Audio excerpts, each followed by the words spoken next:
It takes a while to be. It takes natural skill to be a journalist. Yeah. And it's not just I can't just get anyone. I grab a camera. Oh, I've got loads of people that follow me because I'm. But don't you think that's where we're going now? We're allowing people who probably haven't been part of the, you know what I mean, setup. I think it's watering the actual craft down. Yeah. Opinion. It's watering the craft down because. Do you not think that's quite insulting to you? To have these people like Because that means there's hope for me though, because I've got no kind of experience at all. But it's different though, because you have got experience. Yeah, it's you're true. not understanding. You do have experience. You have experience in the sporting field. You also have experience from your children. Yeah. So you have two different walks of experience, which actually I would say leave you on a higher field than some journalists that I know. Whereas I think that some people that just wake up and because it's a gimmick. Like I'm gonna be completely frank. I've gone into auditions for jobs and be sitting next to people that have just come off reality TV. That's crazy. It's crazy. So that's where we are. Is that what you're saying? That's the state of play. The players, when you look at the players, they are getting quite annoyed at the punditry at the moment. Jordan Pickford's been talking about the fact that everyone hates you when you're an England player, and he's conflating guys who've played the game with guys who are fans. And there's nothing to say that fans and ex-players don't or can't have a legitimate opinion. But where do we stand on Jordan Pickford? Well, first of all, we'll go with the ex-player. Where do we stand on what Jordan Pickford said? Everyone hates you when you're an England player. Is that true? I mean, you're in the spotlight when you're an England player, like because you're playing for one of the biggest nations in the world. So he's going to be under pressure, a lot of pressure. And the fact that he's a goalkeeper obviously adds to that, because any time a goalkeeper makes a mistake, more often than not ends up in a goal. Whereas a striker make a mistake, half the time people don't even notice it. But hang on, you're in the spotlight if you're a footballer, full stop. Yeah. Particularly now. That is how it is. This is what this industry is like at the moment. That social media obviously plays a big part in society anyway, and football is a huge part of society. In fact, football often shapes society, but that doesn't mean that people should just be allowed to criticize people kind of just willy-nilly, like beyond a certain line sometimes. See, I have a problem with this in so much as Jordan Pickford made a mistake that cost his team a goal. Yeah. To criticise him for that is legitimate. So are we wrong to do that? Are we not allowed to have an opinion? Because I know when I've covered England or covered any football team, it's never personal, ever. I think that's where the line's just got to be drawn, because we are still the media, so we still do have to be the voice of the people. And so, do I feel like there's heightened scrutiny because of social media? I do agree with that, and I do believe that sometimes, especially with that thin line with social media, people can take it way too far. But if you're talking about just your performances, you are the number one goalkeeper for England. You are technically, especially in an elite position like that, where there's only one person in that position, you have to be under high scrutiny, because you're basically saying you're the best goalkeeper that we have available. So as far as I'm concerned, your standard has to be raised, because there are hundreds, if not thousands, of goalkeepers knocking on the door that would love to be England's number one. You're the dad of an England footballer. Now, how do you see it when he gets criticised? Is it personal, or do you see him as being high profile, fair game, comes with the territory?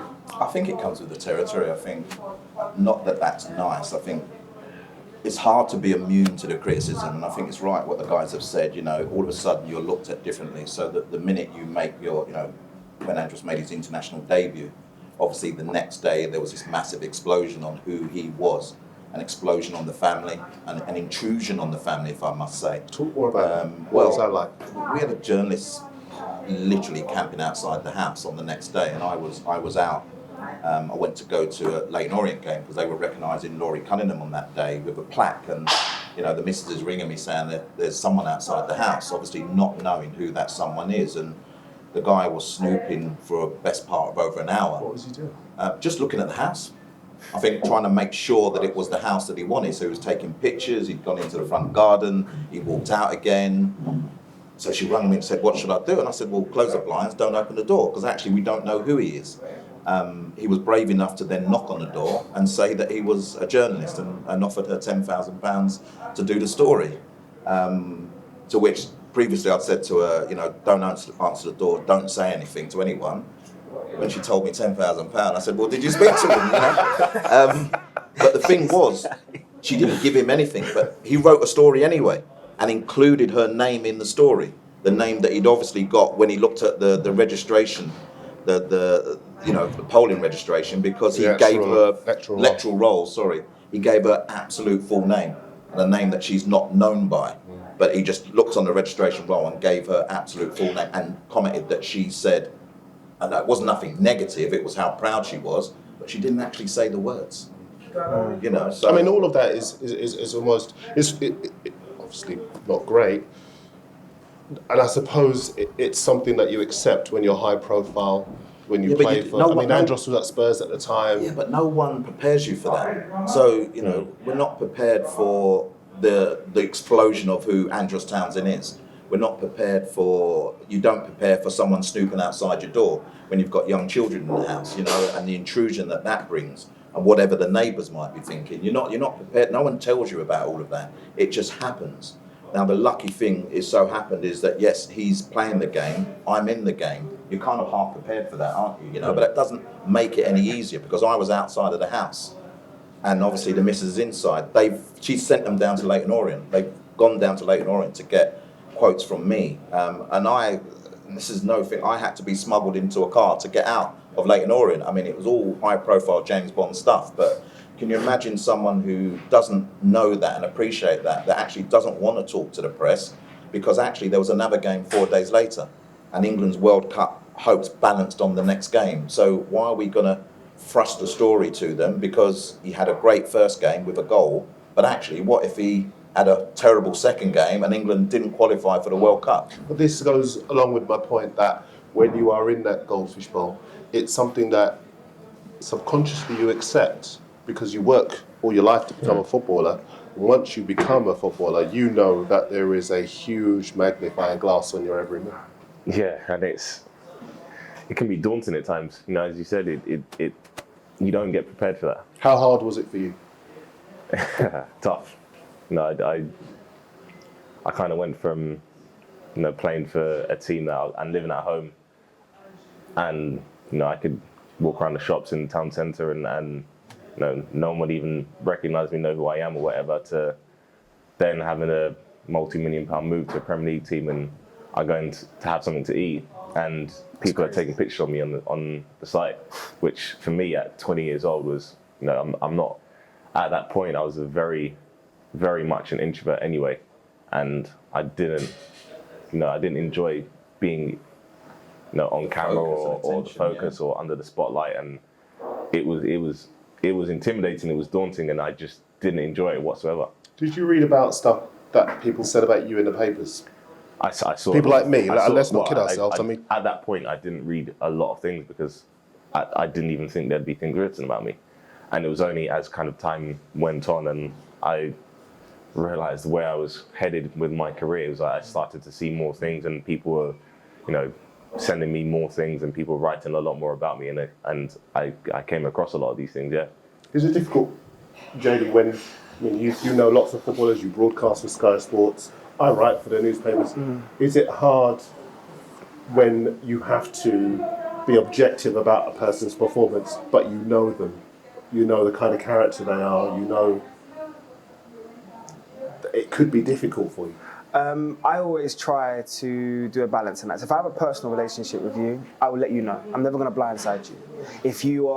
I have footballers that's in my phone book, footballers that I've known for the majority of their lives that are good friends, and to other people they're, oh my gosh, it's so-and-so, but to me it's just, you know what I mean? So, but at the same time, I respect their field, I respect their profession, I also know the work that they've done to get to where they are, but at the same time, I would like to think, they batter me sometimes, but I'd like to think that they respect my profession and understand the work that I've put in. So you're never going to wake up 9 o'clock in the morning and hear me bad-mouthing you and that be the highlight for the day that's run throughout the day. If a criticism is going to be sent my way, you will at least get a phone call from me. I'm going to let you know that I'm about to turn around and say this about you. You have every right to turn around and respond, but this is a profession, and there's a reason as to why I'm saying it, and it'll always be a justifiable reason. And it's never personal. I mean, I keep stressing that, but it's never personal. Never. I don't have enough time to get involved in a personal... you're talking from your perspectives as well, because there are things I've seen, not directed at me, but there are things I've seen, and you think, that definitely has something personal to it. Things like what? I mean, you look at certain things that are directed at characters at certain football clubs. I don't want to go into specific names and incidents, but some things that are directed at people, you think there's one rule for this person and a different rule for another person in the same scenario, and you have to see that there's something personal to that. Yeah, I probably tend to agree, to be honest with you. I don't think there's any any doubt about the fact that there are certain people who are treated in different ways. Let's move on, because Gabriel Martinelli is Arsenal's Player of the Month for February. He's had a fantastic February, 10 goals, 5 assists, 87 minutes per goals on average, goals and assists. Scored in his Europa League debut, his League Cup debut, scored in his full Premier League debut, and he's Arsenal's second time he's been Arsenal's Player of the Month. We spoke to the former Arsenal striker Kevin Campbell and asked what makes him so good. Talk to me about Martinelli. How good is he? I think for 18 years old, he is a special talent. He's a special talent. What makes him so special?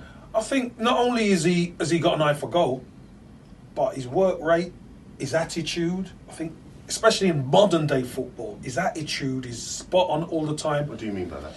I mean by his attitude, there's no moaning. When he's on the bench, he's on the bench. Fine. If he plays, he always gives his all. Doesn't matter what position he plays in, he gives his all. And any manager loves a player like that because you know what you're going to get from him. And as a fan, I love it because I know what I'm going to get from him. So I think he will develop, and this is the difference. He's a good player now. He's in double figures. For 18 and you're in double figures at a club like Arsenal, that's very good. It does strike me as being quite special because there's a lot of pressure playing for Arsenal, particularly at this moment in time. Yes. And that must mark those goals that he's scoring as even more special. Very much so. You know, you look at the likes of Lacazette, who's struggled a little bit, and Aubameyang was out of the team. And the question came up, who's going to step up? And there's this young 18-year-old Brazilian kid who Arsenal paid, £6 million for, from a no-name team in Brazil, really. He's come in and he's lit the place up. He really has. As I say, he's already on double figures.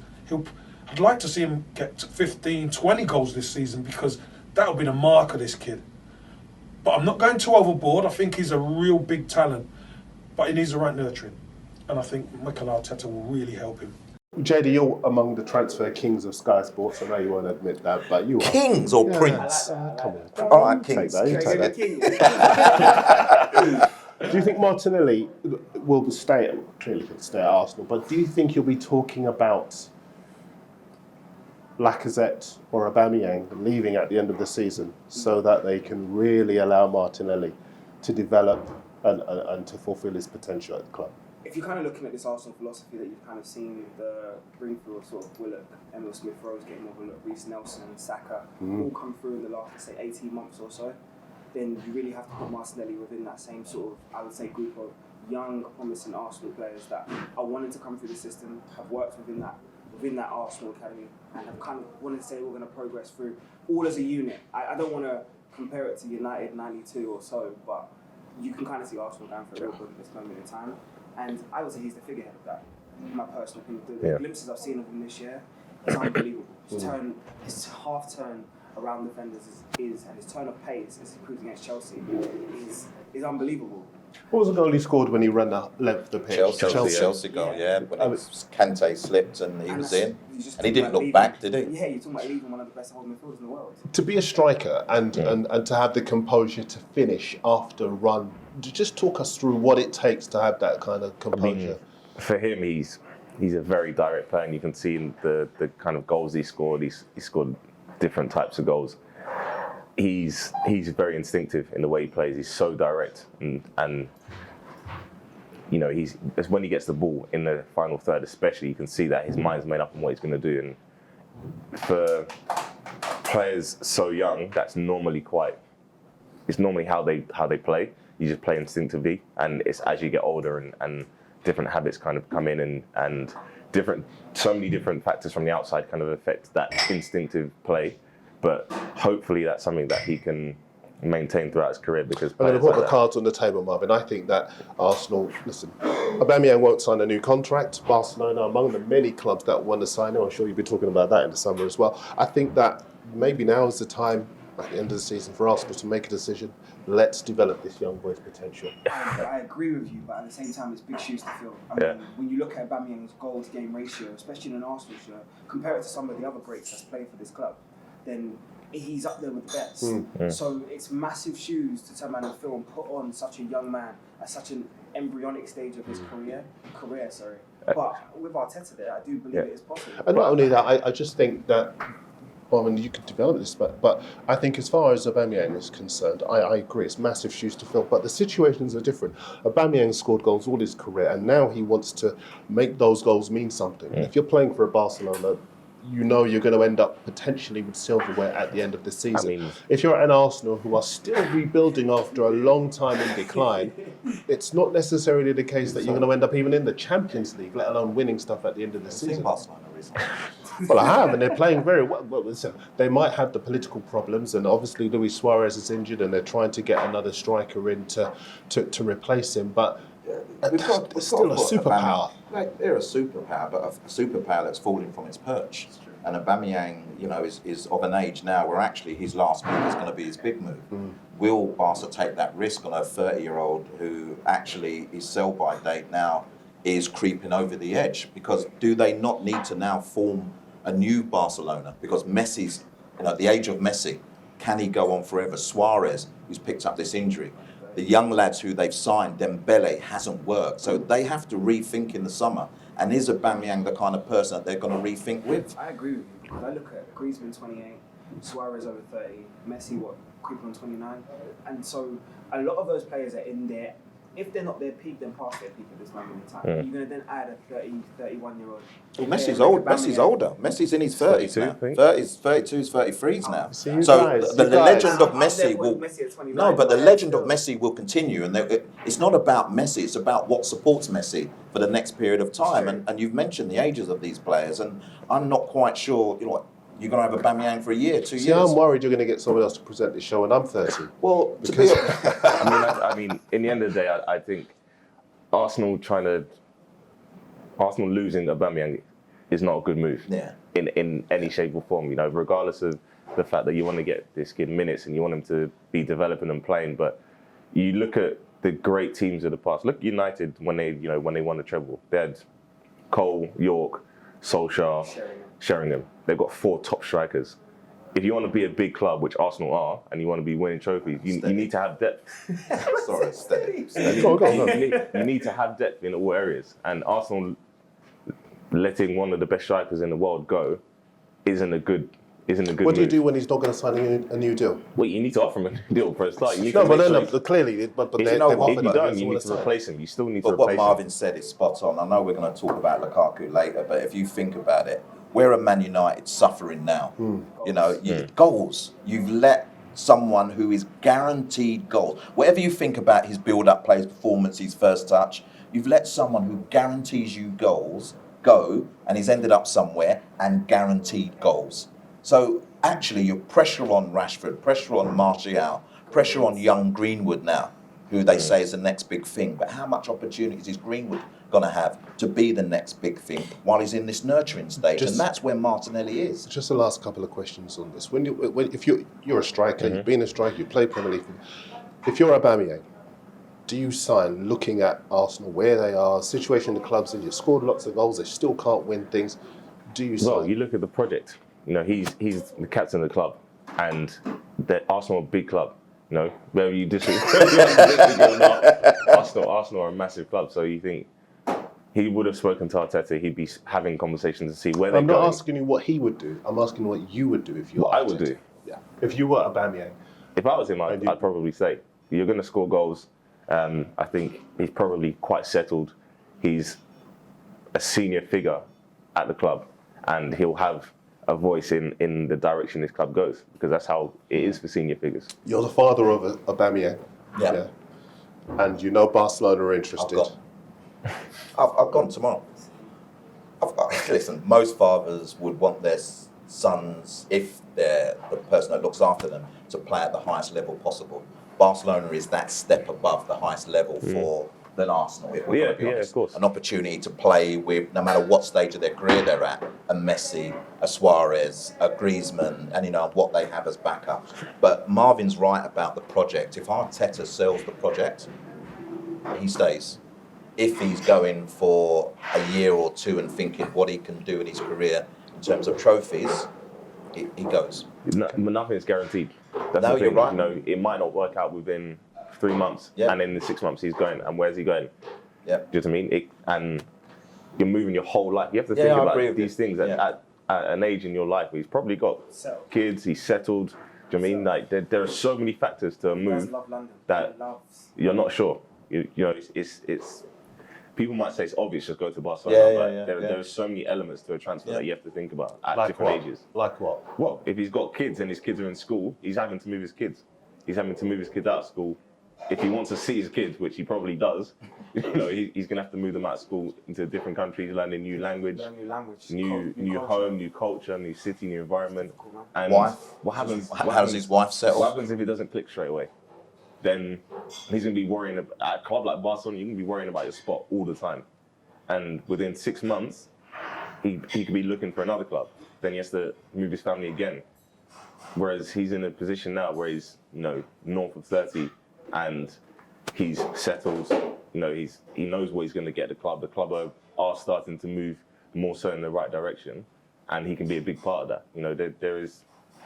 There is so much to being settled that from the outside sometimes you may not appreciate, but in being in the game and having been in these situations, then you appreciate so much. That's perfect. I mean, look at Jamie Vardy. Yeah. You think when he could have left Leicester and gone to Arsenal, perfect people thought, example.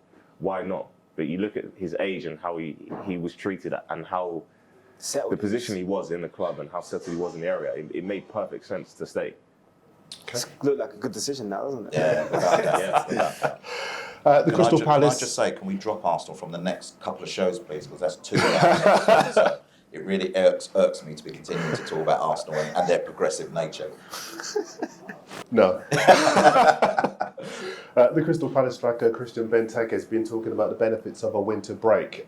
He's been speaking to Palace TV, and he said, I think it is 50-50, the winter break. Sometimes when we are in a bad mood, we need a break mentally and physically. But also when you lose, you just want to go again as quickly as possible. Now we're going to go away, try to switch off, and go again after that. Did you work somewhere where there was a winter break? Yep. In the United States, across all sports, there's always a winter break. What's funny is that in basketball, they'll play on Christmas Day, but they will still give them a break of a few days before or after. So they'll have to entertain on, obviously, what's the day where everyone's sitting down and watching the TV. But they do give the team the scheduled break around there. Whereas I feel like, I know for a fact, here in the UK it's full on. I worked right throughout the Christmas period, and I worked right through to the New Year's period. So, and if I'm working, that means I'm going to training grounds and I'm seeing the players working. I know numerous players that had their Christmas dinner at the club.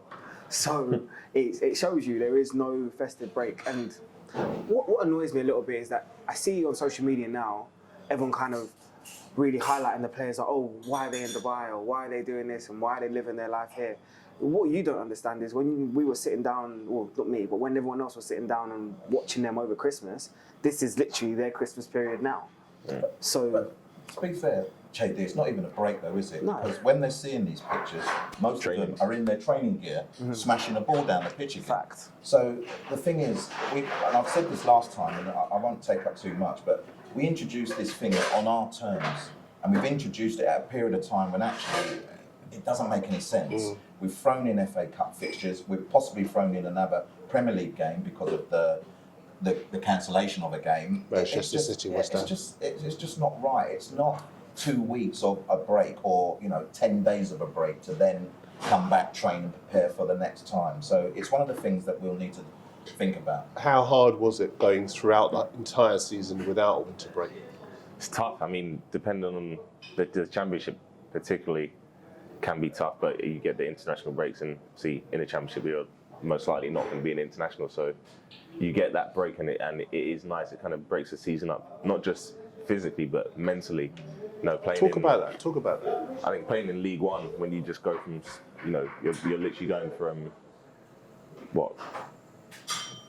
middle to end of June, right through until May, without having more than maybe 2 days off, is like mentally very tough, because you have to be switched on every single day, all the time. You know, you're pushing yourself every day, and people may not appreciate that and think, you know, I go to work, but there isn't really going through the motions in football. You know, it's going through the motions. Even it's still, you're still having to switch on mentally every single day. Just me, because that's just what it's like. The sad thing about it is, you know where it's going to affect these players the most, and then I tell you exactly what's going to happen. It's going to come full circle. We have an international tournament this summer. And then what happens? The players go in the group stages and everyone says, oh my God, the England players look so tired. Why is the pace not there, the injection? And maybe because they've got 50, 55, 60 games on their legs already, whereas a lot of these other countries have had breaks in between, and they have breaks going up to that period. So really and truly, this 2 weeks, if I was talking to players that are definitely going off and doing international, rest your whole body. Rest your mind as much as you can, because there is going to be no excuses in the summer given to you, which isn't fair. I'm hand on heart, I'm telling you now, it isn't fair. Because if England underperform, we know the first thing we're going to turn around and say. Just want to say to Marvin, you obviously spoke there about mental well-being, and the Heads Up campaign started last week, and obviously comes back again. Is that an important campaign? Will that do enough to let people recognise, you know, a player's mental well-being and what they have to go through? Well, firstly, it is important. It's doing something, because we're having this discussion about it now, and people are having a discussion about it, you know, throughout the country, and different weekends and different games, and at different points, people are having a discussion about this campaign. So it obviously shows that the campaign is working to get people talking, at least to recognise what it's doing. Talking about players' well-being, you know, we're still some way off, you know, because you know, we go back to Jordan Pickford's situation, and you think there is a responsibility for everyone. You know, a journalist who's doing their profession can, I mean, some people know what they're saying, some people sometimes are oblivious to what they say and how much effect it can have because of social media. You think somebody might say something that is maybe slightly too negative or slightly crosses the line, and all of a sudden that just goes like wildfire, and people just start attacking. And it may not be the initial person's comment that you know, that affected this person, but it's what that led to. So I think it's important to be mindful, of course, because in the end of the day, as much as people are paid a lot of money, they're human beings, you know. Well, but why don't players just come off social media? I mean, it just seems to me that it's more trouble than it's worth. We've seen the Dele Alli situation, and we've seen numerous situations where, in some cases, what starts out, as you say, very small, ends up big, massive. Is it really worth it? There's so many benefits there. I'm the polar opposite. I think players should have way more control over what they put on their socials. I think if you look at the actual, I know this for a fact, and I'm not going to turn around and bait any of my friends out, but a lot of their socials that they put out there with the verified blue ticks, they have no control over. No, none. They have zero control. But even if they have control in the sense that they are the ones to post something, their club will tell them you can't post certain things. Exactly. And not only that, but then maybe that's for their own protection. We've seen numerous examples of where players have been too emotive on Twitter. Wayne Rooney being one of them. Robert Huth at Leicester, another. There are times when players have mistakenly put what they believe to be jokey banter. In the end of the day, what do people want? Yeah. Because that's what it boils down to. It's do you want people who are real and their personalities, and you're going to allow them to be a part of society, or are you going to put them on a pedestal and expect perfection, and then because you can't expect them to be perfect, and then you're complaining when it's too polished and not real, and then when they're real, you're complaining that they should be held to a higher standard. But that's part of the reason why I think it's just not worth it for the players. But there's so many benefits. You can't say it's not worth it, because there is so many benefits, and social media has a power of good as well. So we mustn't ignore that. But we still have this element of people who treat it in a way that actually we should be doing something about them rather than driving players away. The names you mentioned, these people, every player knows what they're putting on. If it's a player account, and I agree with you about the owned account, but if a player knows what he's putting on his account, you know, the apologies and whatever else that come later are because of reaction, not because of that they didn't want to post it. We've lost the art of banter. We're never in control of that anymore. Yeah, We've but lost the see, art of- Troy, I think you're wrong in so much as what players have a very weird sense of what constitutes banter. I'll give you about Bernardo Silva and Mendy. Yeah. In a dressing room, that warped sense of humour. Knock yourself there's a out. lot in There's a lot dressing of that if it ever came to light, people would be horrified. Honestly, because the problem is, I think everyone looks at these footballers and thinks to themselves, oh, these guys are the pedestals and the examples. A lot of them, if I'm being completely honest, have only known football. So they're sheltered, they know this, they know this world, they know everybody to turn around and tell them they're great every single moment. So they feel like they can get away with certain stuff. Yeah. And to be honest, I'm not defending what Dele Alli did because he should know better, especially with his ethnic minority background. Absolutely. He should definitely know better. But at the same time, that is not untoward in terms of a banter you would expect from a 23-year-old who is still developing in terms of who he is as a person. But, I mean, you've just basically outlined the point I'm trying to make, which is that in the dressing room there is a warped sense of humour that, if it comes to light, we'd all be appalled by. But as you rightly say, that's all they know. But it's a natural humour. You know, we go into a workspace environment that's an office and then critique that humour. The problem is actually when it goes public, it's then opened up a wave of opinion to everybody else to then judge. That was going to be my question: is where was this clip from? On what platform was it from? Because did he Snapchat? Yeah, but wherever it's from, Marvin, of course, we can't be hypocrites. We can't be seen to be, obviously really strongly against racism. And when somebody does something especially offensive, as you said, he's from an ethnic minority background, so he should know better. He should absolutely know better.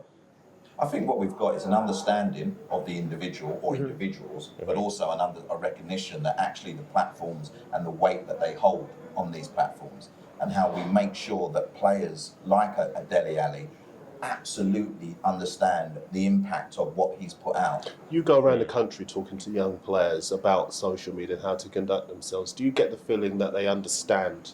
Not totally, no. They'll take on board, but ultimately the ownership is with them.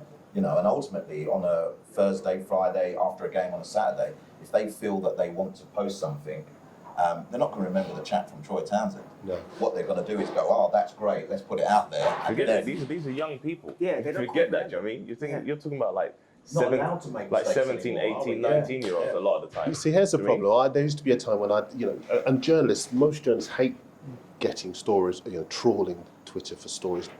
Journalists don't do that in general.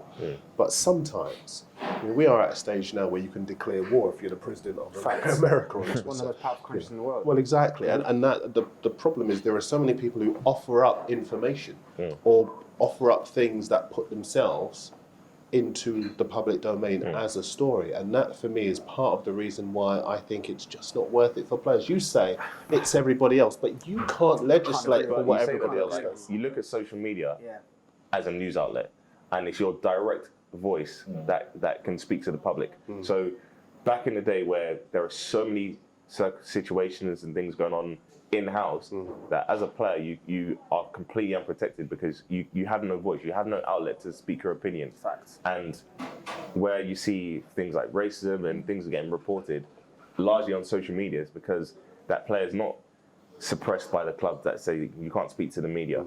Because that does happen. Players get told they can't speak to the media about certain issues. Put it in perspective.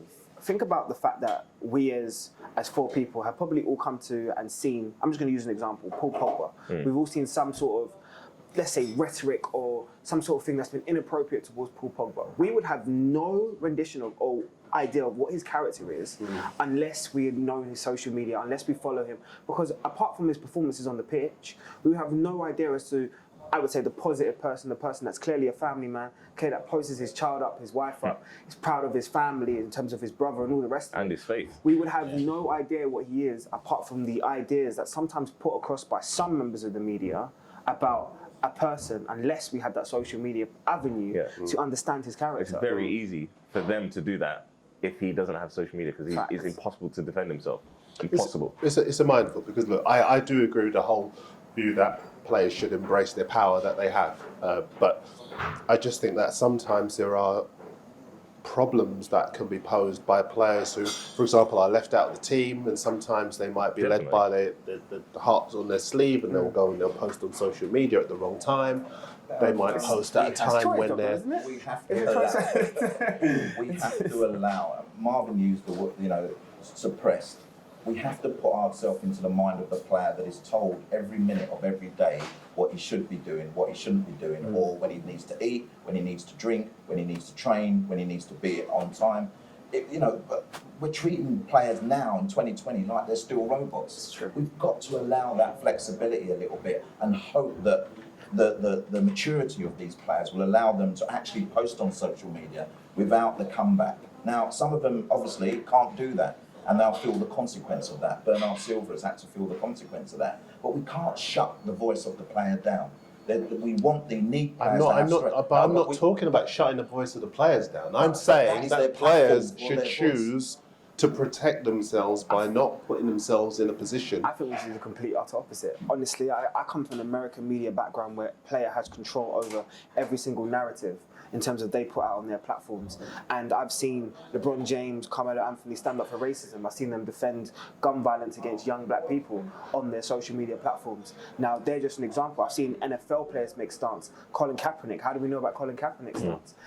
Give them the player the full control of the things that they want to project out there. And I know there are great minds in football. I can list Troy Deeney as a great mind. I can list other people that I know would love to make a bigger stand, but are being suppressed. And in that suppression comes the eventual, let's say, tweets or Instagram messages or Snapchat videos where you get an immature video because they're not able to express themselves. And I think that sums up my point. I think we're kind of maybe misunderstanding what I'm trying to say. I am 100% in favour of using social media to embrace the power that I think all footballers should have. And I agree, footballers should be allowed to express themselves. But the problem, as you rightly say, is that we have too many footballers who don't know what to do with that power and use it in the wrong way. There are a lot, but... And then there are some, the Marvin, who have willingly said, look, I've come away from social media because of the impact it's had on my mental health, because of the scrutiny that it's placed me under, because of the fact that every time I go on it and I see I've had a bad performance, I get also... Granit Xhaka is a great example of that, who talked about the impact, the negative impact that it has had on him and the reasons why he's had to step away from it. I mean, we can talk all day, and I agree about the great things that social media has done, and the campaigns and the empowerment and the issues that it has raised and not allowed the authorities to shy away from or escape from.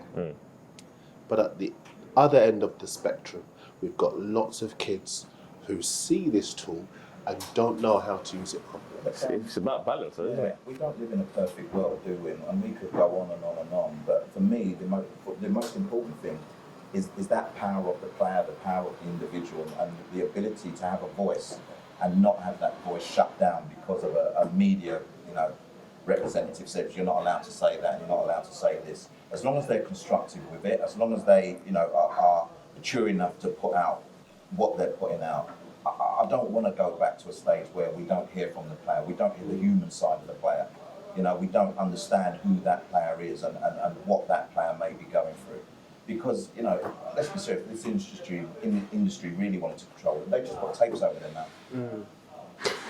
Well, let's move on to Romelu Lukaku, because he's somebody who's not being silenced. He's gone across to Italy. He's scoring goals and he's enjoying himself. He's put Inter Milan into the title race over there. Well, very much taking control of the title race over there. What's the difference between Lukaku now and Lukaku when he was at Manchester United? One word: belief and confidence. That's it. Literally, That's true, actually. Belief and one phrase. confidence. You have a manager who believes in him. He has a manager that's playing towards his strengths, and by doing that and by scoring goals, he now has what any striker would turn around and say is their biggest tool they need: confidence. He believes every time that he's given half a chance or a chance in front of goal, I'm now scoring. There's no two ways about it. You can see in his body language the way he carries himself. He doesn't believe there's a defender right now in Serie A that can stop Romelu Did you Lukaku. see the video of that changing room, that Inter Milan changing room, as he was coming in? Different. And how he's embraced and how he's very much part of the core of that, the essence of that team. Different. And that belief and confidence is a massive thing. And How he was massive is never it? given But you that. see that in the difference from when he was at United to when he was playing for Belgium. When he plays for Belgium, like he's going away international and he's like superstar. Yeah. Like scoring goal after goal every single game. When you play football in this country, not just Premier League, Championship, but how important is that belief? Not just It's from the every- it's club, everything. from It's the everything. players as For- well, and the fans. From the top to the bottom, there are not that many differences in ability in players. It's a belief that you can go out there and every single time you touch the ball, it's like, yep, that's good. I know that I'm confident enough to do that. That's why you see often Premier League teams go down to maybe a Championship team and just walk over the park because they think these guys are playing in the league below, we're better than them. They might not be in great form half the time as a Premier League team, and the Championship team might be doing well, but they just know we're a Premier League team, we're better than them. I have to say I'm delighted for Lukaku because I think he was made a scapegoat for the problems that Manchester United had Yeah, when massively. he was at the club. Very much so. And there were lots of people who were willing to ignore his goals record, which was excellent before he arrived, and was actually still very good when you consider how defensively Manchester United played during his time there. You look at like Man United, and I mean, where they are now is where Liverpool were a few years ago. They're in this period of transition. Clubs have to go through a period of transition because you're not going to be on top all the time. It's impossible. And Man United fans have been very impatient. They've changed managers. The club's been impatient anyway. They've changed managers. They've changed personnel. And throughout this period of transition, they didn't really know where they were going. And they're letting players go that could be a benefit to the club. So Lukaku's gone. Their main source of goals, they let go. Have you ever been in a position like he's in, where you've been at a club and you felt this club isn't feeling me anymore? This club Yeah, isn't it giving me happens. support. It happens to players all the time. Have you And it been in that happens- situation? Yeah, it happens very quickly. It might happen after 2 months, and you just sign and you think, what's going on here? And I thought I was going to be, the player. I was going to thought that the team was kind of played this way, and I was just going to fit in this aspect. But it doesn't always work like that. Obviously we go back to talking about Birmingham and transfers that have so many different elements to it, and people forget that. People don't just think that all these things are going on in the background. They just expect you to perform. So as a player, when you move and you're living in a hotel for 2 months, people don't even think about that. They just think, why is he not scoring? Why is he not doing well?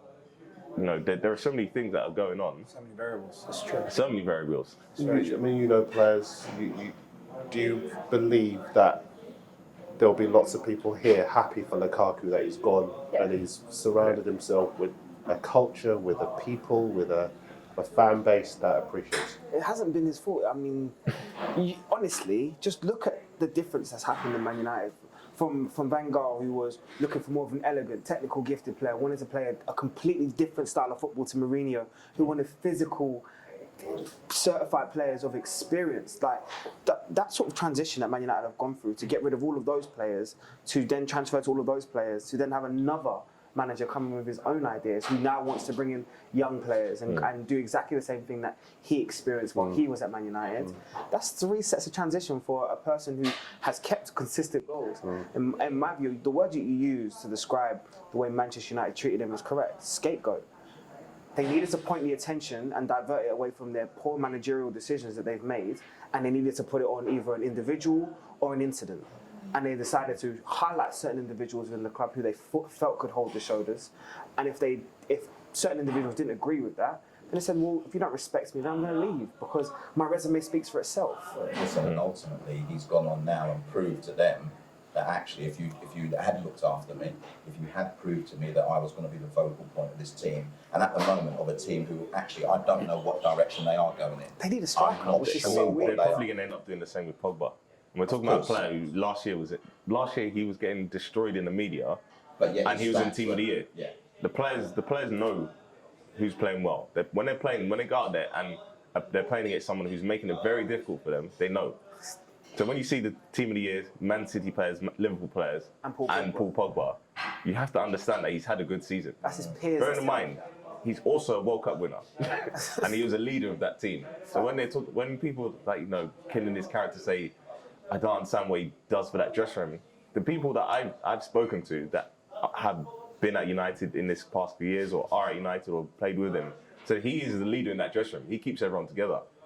And so when I hear things and I see things, it's like... It doesn't suit the narrative, does it? It doesn't suit the doesn't. agenda of our press. Because he's the big player. Yeah, exactly. And he just has to take on the gym. Take down. Yeah, I fully agree with that. Fully agree with that. If you were Pogba, would you stay? Or would you, and tough it out and say, like, I'm going to make a success of this? I'd probably leave, because I think Paul Pogba can go to probably any big club in the world. Any club in the world. And be a star there. And so why would he stay when he's been criticised? Regardless of his performance, he's been criticised when he can go, play well, and win trophies as well. And he can look back and say, well, look, just like Lukaku's doing now, it's like, look, I was scoring goals and now you're not scoring goals. What do you want me to do? It's twofold. It honestly is, because as much as I agree with what you're saying about his peers voting him in, there are instances where you want more from Paul Pogba. There are instances where a player of that much quality should be doing on a consistent highest base. And in the biggest games, I want to see you completely take it over. But at the same time, that doesn't defend the fact that he hasn't got the same quality around him that he probably would have understood when he agreed to some man and say, I'm coming to Manchester United. But I think we have to be honest about that, because I think as far as Pogba is concerned, lots of people saying, the black guy is getting lots of stick. But as you rightly say, there are games that he hasn't taken by the scruff of the neck. There are games where he's looked quite laconic, where he's drifted in and out. If you're a big money signing, or a world record signing, you go to a club and you do what Gareth Bale did when he went to Real Madrid. You make an impact. But you lead the team to silverware. He's a central midfield player. It's true. You know what I mean? He's not a striker. You're just going to give him the ball and he's just going to run and score. That's he's not a wing. He's going to take people on score. He's a midfield player. He gets the ball. He passes the ball. And a pass is only as good as a person who's on the end of it. It's true. That's what it is. People don't realise how much, and I've watched it firsthand when I think it was a game where Man United came to the Emirates and beat Arsenal. Yeah. Dictated the whole game, but I think he got sent off in that same game. But I tell you now, I've never seen a more complete midfielder with my own eyes. Literally dictating the tempo, tackling the industry, the turn of pace. It was like nothing I'd ever seen before in my life. It was literally watching a modern day Vieira, and this is the reason. This is the reason. Exactly. Create everything around it. Yeah. And it was the heartbeat of everything that was literally organic and moved forward. And this is the reason why it annoys me when people say he's been a flop. He hasn't been a flop, as you say. He hasn't. He hasn't. He's been a player that you brought to the club, but you've not surrounded him with the quality that would enable him to get the best out of himself. Juventus did when he was at Juventus, and that's why he helped them to win the league, and that's why he helped them to the Champions League final. Yeah. But Manchester United, he is the latest in a long line of marquee signings. Di Maria, Schweinsteiger. Yeah, but they do them alone. They do those signings in little short little. They don't surround them. They're not building a squad. Same thing I tell man said. They do it to take the attention away from the other poor decisions they're making within that club. With a marquee signing. Exactly. They'll keep the fans happy. It's going to sell shirts. It's going to still make us a massive worldwide brand. Manchester United have struggled for a long period of time now, and they've made some poor decisions inside that club. The thing is that they would look across at what Liverpool are going to do now, win the league, and think, why are we not like that? Klopp identified that his team, although progressively going forward, were an exciting group of players that actually could score a goal at any occasion, to the point where actually we're conceding goals still. Think how long that took Liverpool? Years. Exactly. It took them years. This is Klopp's and yet they still had a number of players that you could build a squad around. Whereas United, you look around, you just think, as Manchester United, how many players there you think this is going to build a squad around these players? We come to the end of the conversation. My thanks to Jaydee Dyer, to Marvin Sordell, to Troy Townsend.